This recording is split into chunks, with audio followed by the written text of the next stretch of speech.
familias destruidas, secuestradas, quemadas, torturadas, etcétera, etcétera. ¿Dónde estaba Dios? ¿Y saben lo que yo le respondí? Dios estaba donde siempre ha estado. El problema es dónde está el hombre cuando Dios se acerca a nosotros. Hay muchos versículos que podríamos leer ante todo esto que está ocurriendo. Pero se me viene a la mente ese texto cuando el Señor le dice a su pueblo: por cuanto llamé y no respondisteis o no quisisteis responderme, el día que ustedes me llamen, yo no responderé, porque extendí todo el tiempo mis manos, mi oferta, mi amor, mi presencia a un pueblo duro de cerviz, a un pueblo rebelde. Pero no vamos a centrar todo esto siempre en el pueblo de Israel, sino en cada uno de nosotros, en las naciones de la tierra, en el ser humano. ¿Dónde está el hombre cuando Dios llama? ¿Dónde está el hombre? ¿Cómo responde al llamado de amor de parte de nuestro Dios? Porque yo siempre he dicho que es muy fácil echarle siempre la culpa a Dios de todas las tragedias y de todos los males de la humanidad. Pero sin embargo, muchos de los que se acuerdan ahora de Dios, diciéndole: ¿dónde estabas? ¿Por qué no nos ayudaste? ¿Por qué nos abandonaste? Muchos de esas personas, pues nunca quisieron saber nada de Dios. Me acuerdo las palabras del doctor Billy Graham cuando dijo en una ocasión, cuando pasó lo de las Torres Gemelas: sacasteis a Dios de las escuelas, de las universidades, prohibisteis incluso predicar y hablar de Él en las calles, en algunos estados, y ahora que nos ha sobrevenido estas catástrofes, estas tragedias, ahora os acordáis de Él y le reclaman a Dios: ¿por qué no nos ayudaste? Pero se olvidan de que lo sacasteis, permítame la expresión, a patadas de muchos lugares, diciéndole: no te queremos, queremos vivir a nuestra manera y a nuestro aire. Ya esto no es nada nuevo, no nos tiene que sorprender esta actitud, porque ya en Romanos capítulo 1 se dice, o se nos dice, que como no tuvisteis presente a Dios, Él os entregará a lo que en el fondo cada uno de ustedes quiere hacer. Cada uno quiere vivir una vida de desorden, una vida lejos de Dios, una vida, una falta de obediencia, de disciplina, de temor de Dios. Muy bien, pues si no me quieren, yo me lavo las manos y allá ustedes, que para eso presumen de ser libres y de ser mayorcitos. Y entonces ahí entra el buenismo, la tolerancia, la solidaridad con ciertas y determinadas personas o colectivos, y después, cuando esos colectivos o esas personas a las cuales se les quiso ayudar para que cambiaran de vida, para que fueran como nosotros, resulta que todo eso se vuelve en contra. Por ejemplo, no sé si muchos de ustedes saben que muchas de las personas que trabajaban, que venían cada día de la franja de Gaza a trabajar a los kibutzim, resulta de que fueron los primeros que le dijeron a los terroristas de Hamás dónde vivía la gente, cuántas personas había en cada casa, incluso si tenían perro o no. Parece mentira, ¿no? Personas a las cuales se les dio la posibilidad de trabajar en Israel, personas que cruzaban todos los días la frontera y que cobraban un sueldo de parte de estos colonos. Resulta que después los traicionaron, diciéndole a sus enemigos, a los que lo odiaban, a los que le odian, pues dónde vivían, dónde estaban, cuántos eran, etcétera, etcétera. Qué tremendo, ¿no? Qué tremendo ver cómo a veces queremos ser, permítame la expresión, más buenos que Dios. Miren, mis queridos hermanos, hasta que el hombre no aprenda que Dios nunca se equivoca y que Dios, cuando manda algo, lo manda por nuestro bien, vamos a sufrir terribles consecuencias. Mentiras, abuso de poder, traiciones. Y mucha gente se está dando cuenta de que el único en el cual podemos fiar, de hecho Proverbios, el libro de Proverbios dice: fíate de Dios de todo tu corazón y no te apoyes en tu propia prudencia. Reconócelo en todos tus caminos y Él enderezará tus veredas. Cuando la gente se dé cuenta de que del único que nos podemos fiar es de Dios, seguramente nuestra vida será muy diferente. La gente se pregunta, ¿y todo esto cómo va a terminar? ¿Cuándo va a terminar? Bueno, nadie lo sabe exactamente. Nadie lo sabe. Hoy estuvo por allí, por Israel, el presidente de los Estados Unidos, y casualmente, nada más montarse en el avión y marcharse, volvieron otra vez a lanzar cohetes, a mandar misiles desde la Franja de Gaza. Porque es increíble. No se rinden, no aflojan. Ellos siguen y siguen y siguen, ¿verdad? Tratando de destruir a un pueblo que es bíblicamente indestructible. Mire, cuántas personas, cuántos imperios, cuántas naciones a lo largo de la historia intentaron destruir al pueblo de Israel y no pudieron. De hecho, esos imperios ya no existen hoy en día. ¿Qué pasó con aquel que decía que su tercer Reich iba a durar 1000 años? ¿Se acuerdan que Hitler hablaba así? Un hombre que conquistó prácticamente toda Europa, que sembró el terror en todo un continente y que debido a sus guerras murieron más de 63 millones de personas. ¿Dónde está ese régimen? ¿Dónde está todo eso? Ha desaparecido completamente. Hasta hoy en día en Alemania es un delito hablar o hacer apología de esta gente. ¿Dónde están los griegos, los romanos, los babilónicos, los medos persas? Yo les he dicho muchas veces que bíblicamente hay promesas y hay pactos y que Dios cuida, porque Dios se ha comprometido, Dios se ha empeñado y dice, y no lo hago por vosotros, lo hago por mi nombre, ¿verdad? Protegerlos, amarlos, ayudarlos, hasta que reconozcan lo que tienen que reconocer, que se han negado a reconocer y admitir, pero llegará el momento que la presión será tan grande, el fuego será tan intenso, que no les va a quedar más remedio a ellos y a todos los seres humanos de humillarnos, de postrarnos delante de Dios y de reconocer que Dios siempre gana y que por muy soberbios, por muy arrogantes, por muy orgullosos que seamos, por mucha fuerza militar, política o económica que podamos desarrollar, a Dios nunca nadie le va a poder ganar. Me gustaría compartir con ustedes algunos datos interesantes que probablemente conozcan, otros no. Mire, en el año 131 se le cambió a Jerusalén el nombre y se le puso Aelia Capitolina. ¿Sabían ustedes eso? Aelia Capitolina, en honor a Helios, el nombre del emperador. Y Capitolina era la ciudad que se dedicaba a los dioses, la triada capitolina, ¿verdad? Uno de los dioses principales era Júpiter. A Israel se le cambió el nombre. Roma lo hizo en el 135 después de una rebelión, de una sublevación por parte de un tal Bar Kokhba, apoyado por un rabino, Rabí Akiva, que creía que este era el Mesías y se equivocó, como tantas veces se han equivocado reconociendo a falsos mesías. Bueno, pues esto le costó muy caro, no solamente a Kokhba, no solamente a Rabí Akiva, sino incluso a miles de judíos, y le cambiaron el nombre por Filistea. De ahí viene Palestina, tierra de filisteos. Ahora, con el tema, por ejemplo, de los palestinos musulmanes, nunca existió un estado, un país llamado Palestina, jamás, jamás. Simplemente hace falta mirar un poco la historia. ¿En manos de quién estaba Israel antes de 1948? ¿En manos del Estado palestino? No. Estaba en manos de los ingleses.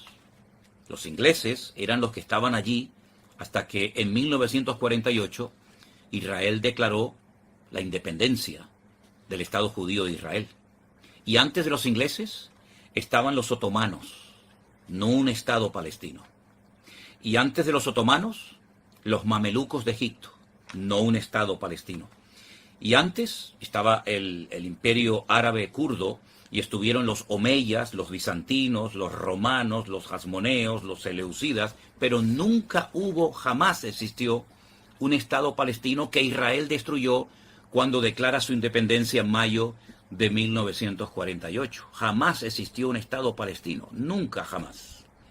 Las personas que vivían allí eran personas que habían, muchos de ellos nacidos allí, pero eran más bien de nacionalidad jordana. Si no, miren ustedes el pañuelo que los ancianos se ponen en Israel, me refiero a los palestinos ancianos, los viejos, y es el pañuelo de color de cuadraditos blancos y rojos, recordando con nostalgia a los jordanos, ¿verdad? Nunca hubo un Estado palestino, jamás. Miren la bandera de Palestina como es, prácticamente idéntica que la de Jordania, ¿verdad? Así es que cuando ignoramos la historia, independientemente de que seamos o no creyentes, podemos cometer graves equivocaciones.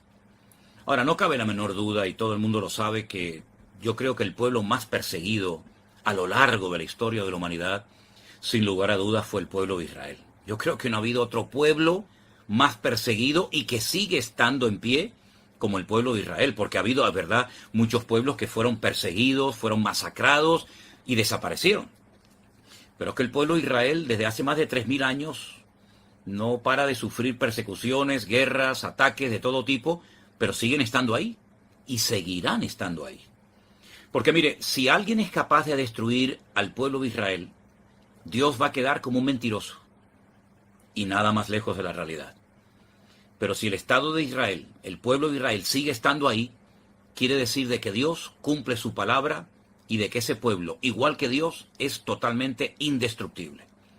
Eso no significa de que no va a pasar por luchas, por pruebas, por dificultades, por guerras, y permítanme decirles algo, Si ustedes quieren documentarse, lean, por ejemplo, los capítulos 38 y 39 del libro del profeta Ezequiel, y aún cosas peores vendrán, y se va a cumplir la palabra.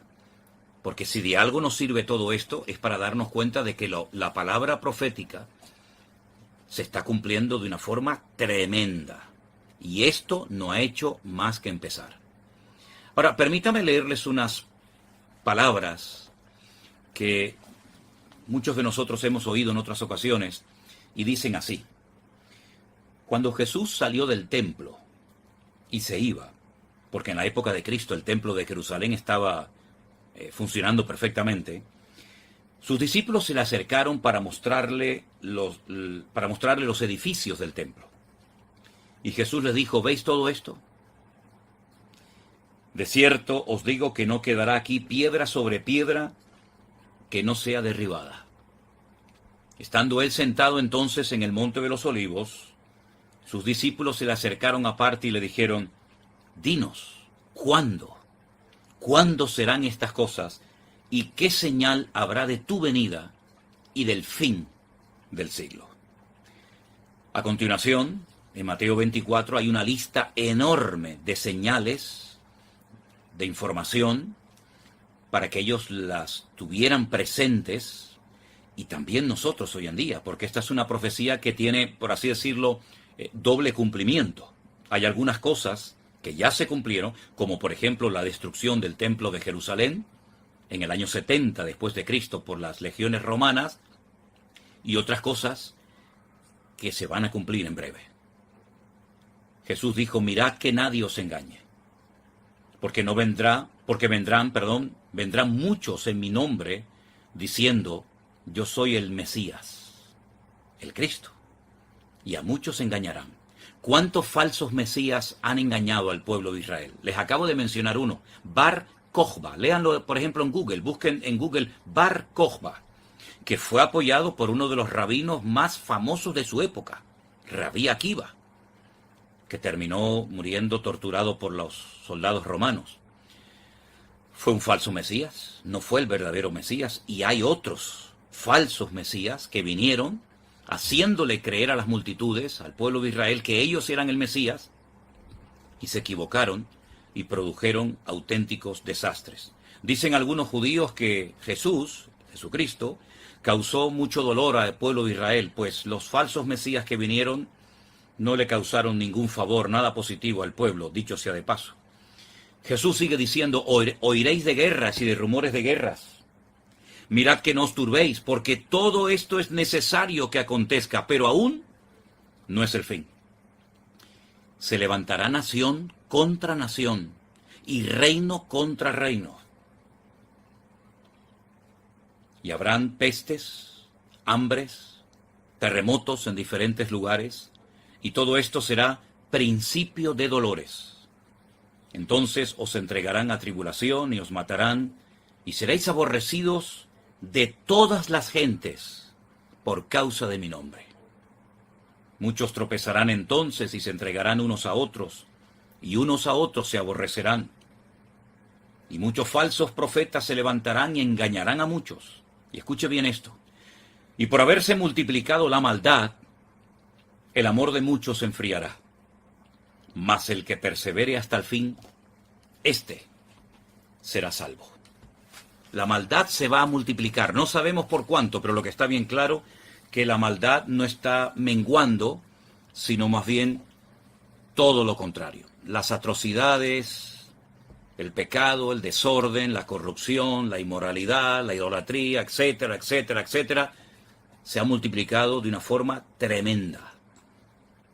Personas incluso que se llaman creyentes están practicando pecados que están claramente prohibidos en la palabra de Dios. Total, como dicen, Dios es bueno, Dios tiene que permitir nuestra lujuria, nuestra soberbia, nuestro desorden, etcétera, etcétera. Por otra parte, la misericordia de Dios, yo creo que ha sido evidente y clara, que Dios ha tenido mucha misericordia y mucha paciencia con la humanidad y también, por supuesto, con el pueblo de Israel. Pero eso no significa de que podemos seguir abusando y llevando una vida loca, una vida desordenada, de desenfreno, y no pasa nada. Porque como algunos siempre están diciendo que Dios es amor, parece que con la excusa de que Dios es amor, Dios tiene que ser tolerante y permitir todo lo que desde nuestro punto de vista a nosotros nos agrada.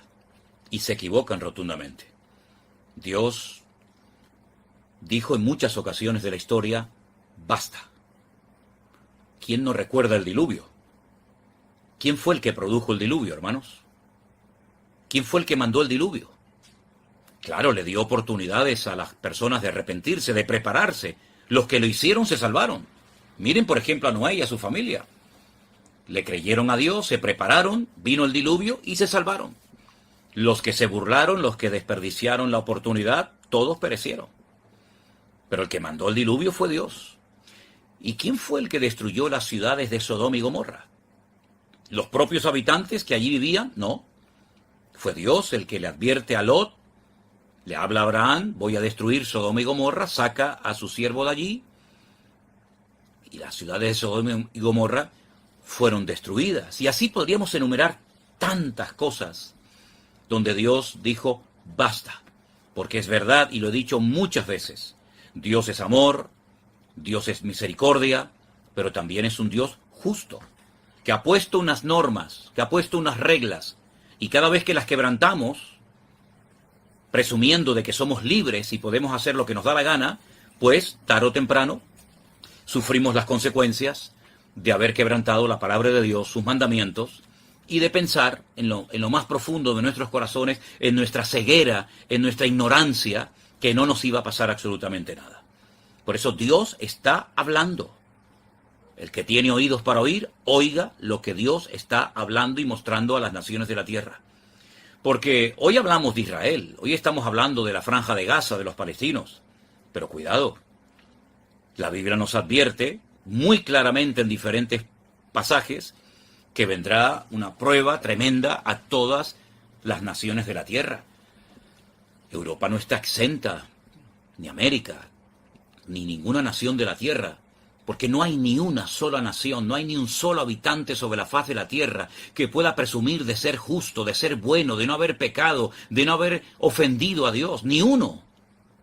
Y la tierra va a ser sacudida de una forma tremenda, como se golpean a veces los olivos para que caigan las aceitunas y posteriormente hacer el aceite, ¿no? Pues así van a ser sacudidas todas las naciones de la tierra, aspectos económicos, sociales, políticos, y por supuesto el mundo espiritual está siendo sacudido de una forma tremenda. De hecho, el próximo domingo, Dios mediante, espero en el mensaje poder transmitirlo adecuadamente. Todo lo que estamos viendo en lo natural es un reflejo del mundo espiritual. Estoy leyendo, reflexionando en las profecías, algunas de las cosas que experimentó y escribió el profeta Daniel, y allí se ve el mundo espiritual de una forma tremenda.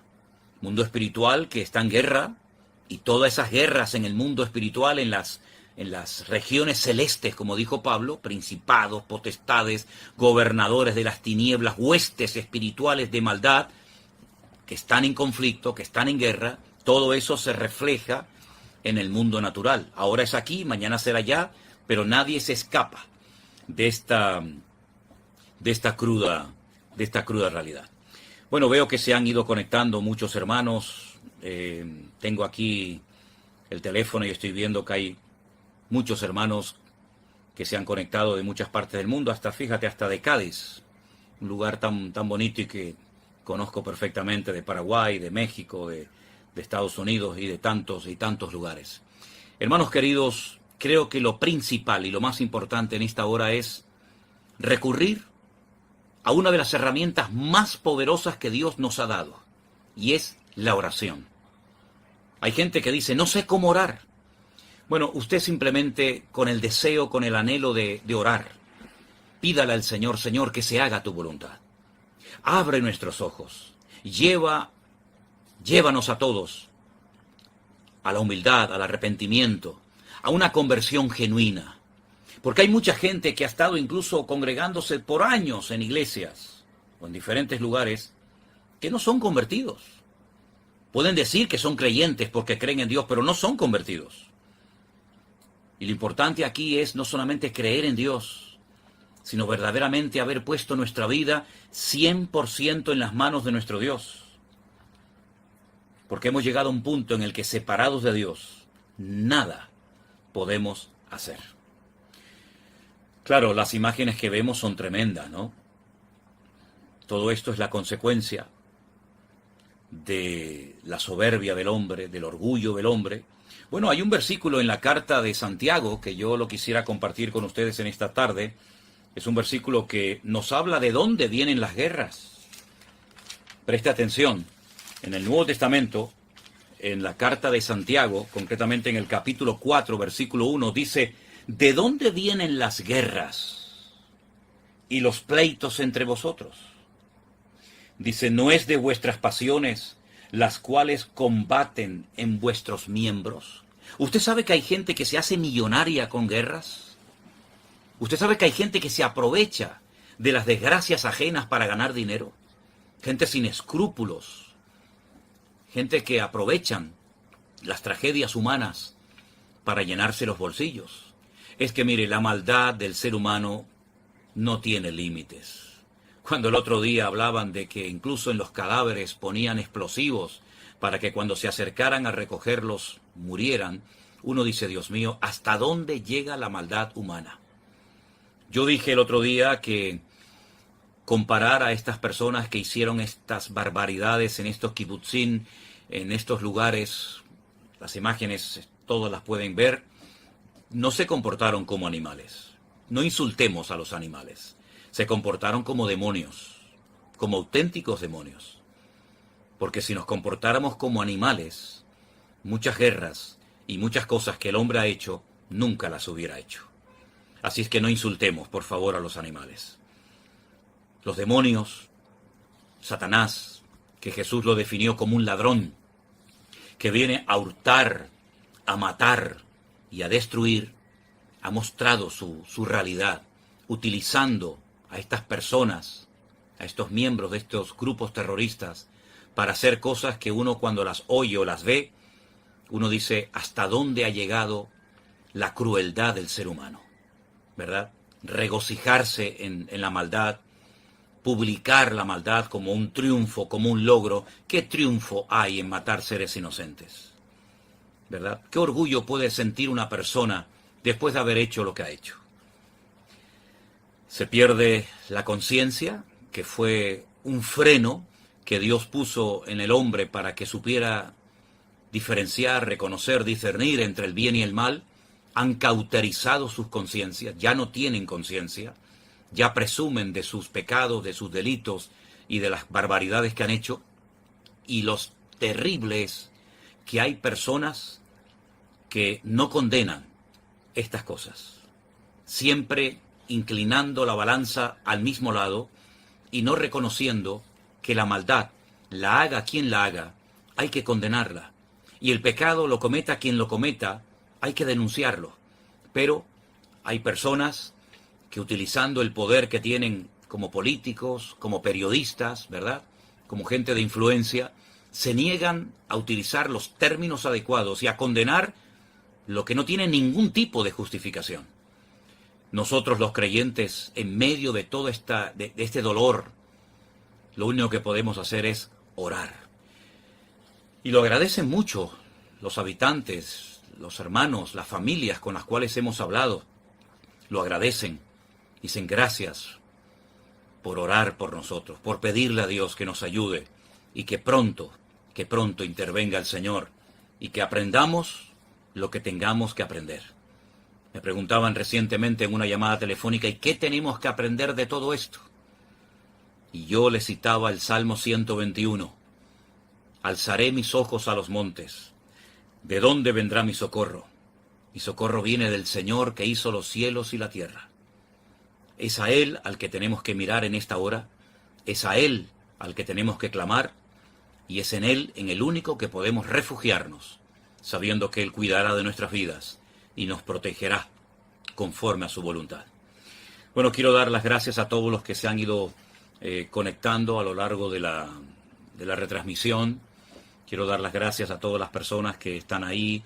Yo veo sus nombres, claro, pasan tan rápidos uno detrás de otro que prácticamente a veces es imposible, ¿no?, ver los nombres, los mensajes que envían. Pero a todos, hermanos queridos, les pido, oremos juntos al Señor. Hermanos de iglesias bautistas, iglesias pentecostales, vamos a dejarnos ya de tonterías. Vamos a unirnos ahora más que nunca, porque el ataque también viene contra nosotros.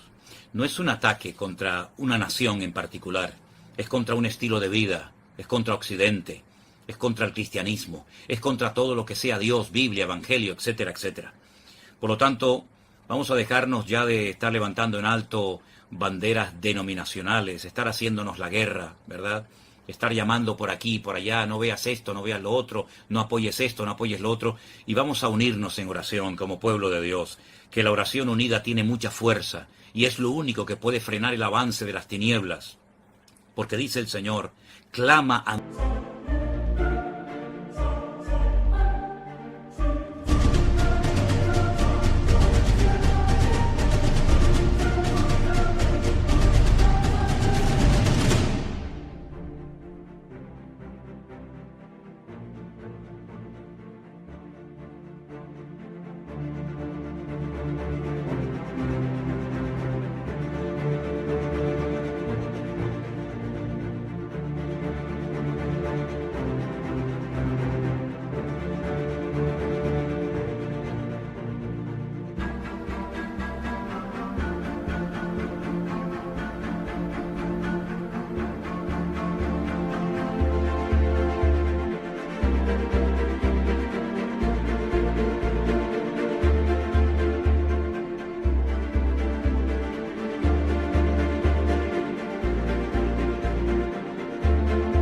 mí, y yo te responderé, y te enseñaré cosas grandes y ocultas que tú no conoces. Es tiempo de orar, hermanos. Así como en los días del confinamiento, ¿se acuerdan? El Señor nos dio tiempo para reflexionar y aprender de su palabra, para orar. Ahora nuevamente el Señor nos vuelve a hablar a todo el pueblo cristiano. Oremos, oremos, clamemos al Señor, doblemos nuestros corazones, circuncidemos nuestros corazones, para que el Señor nos guarde, para que el Señor tenga misericordia una vez más, como tantas veces ha tenido misericordia de Israel y de nuestras vidas y de su pueblo. Así es que les invito a orar. Sé que hay algunos de ustedes que están en países que no reconocen la barbarie que han hecho estos salvajes, ¿verdad? Sé que hay algunos políticos en algunas naciones que no que no quieren decir que esto ha sido un ataque terrorista contra personas indefensas, ¿verdad?, contra civiles. Pero nosotros no dependemos de la reacción de los demás. Nosotros dependemos solamente de nuestro Dios y de su palabra. Así es que, mis queridos hermanos, vamos a orar en esta tarde. Vamos a pedir al Señor que extienda su mano, y mientras nos preparamos para, si es posible, orar, tal vez juntos ahí en familia, donde se encuentran ahora, inclinando nuestro rostro y orando a nuestro Dios, quiero leerles todo este hermoso salmo, el 121. Es un salmo hermoso que ahora más que nunca tenemos que tenerlo en cuenta. Y dice así la palabra del Señor: alzaré mis ojos a los montes. ¿De dónde vendrá mi socorro?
Mi socorro viene del Eterno, de mi Dios, el que hizo los cielos y la tierra.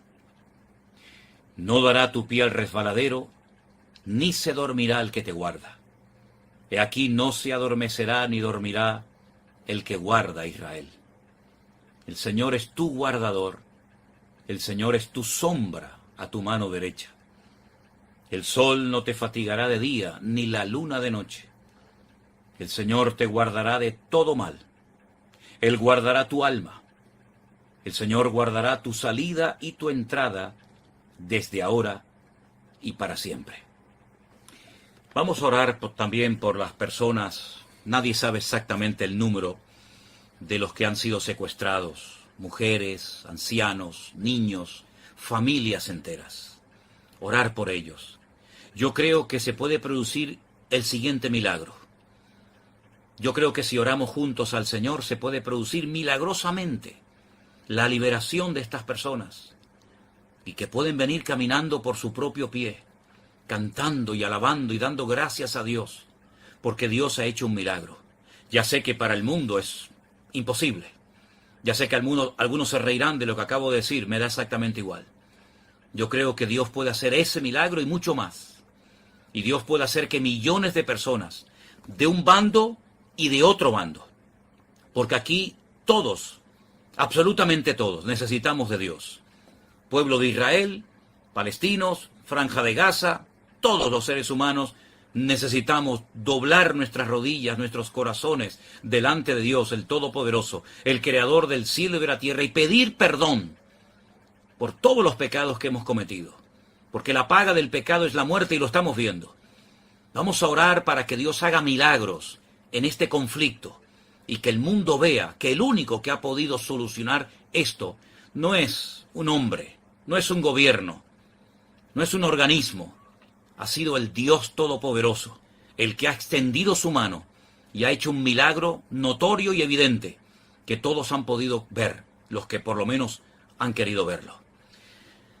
Y queridos hermanos, oramos en este momento a nuestro buen Dios. Padre Celestial, te damos gracias desde lo más profundo de nuestros corazones, por tu misericordia, por tu poder, porque sabemos que a pesar de lo que está sucediendo, tú no has perdido tu autoridad, tú no has perdido tu poder, sino más bien todo lo contrario.